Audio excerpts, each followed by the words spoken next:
bwana, kuna ushindani mkubwa sana, ila kutokana na juhudi zetu wateja wakauki, na siku za sikukuu huwa hatulali.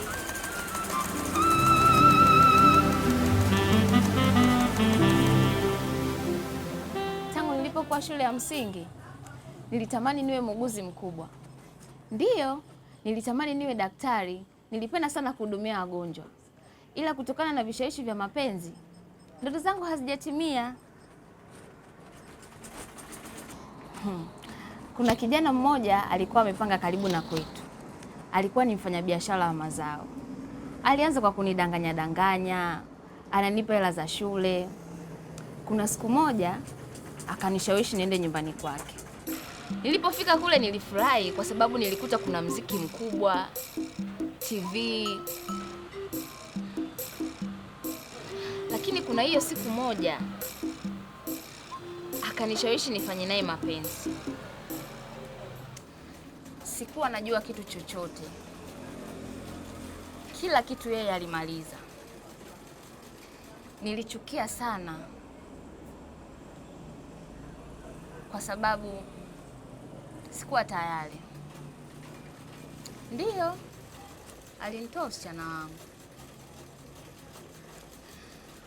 Nakumbuka kipindi cha kumaliza mitihani ya kidato cha 4, nilianza kusikia dalili, homa za mara kwa mara, natapika, nikakosa siku zangu.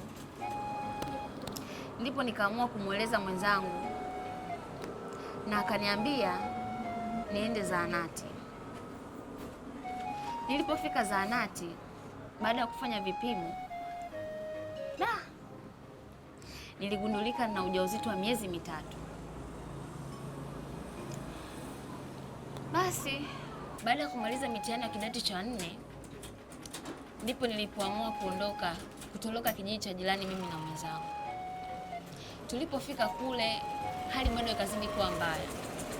Nikawa napata maumivu ya tumbo mara kwa mara.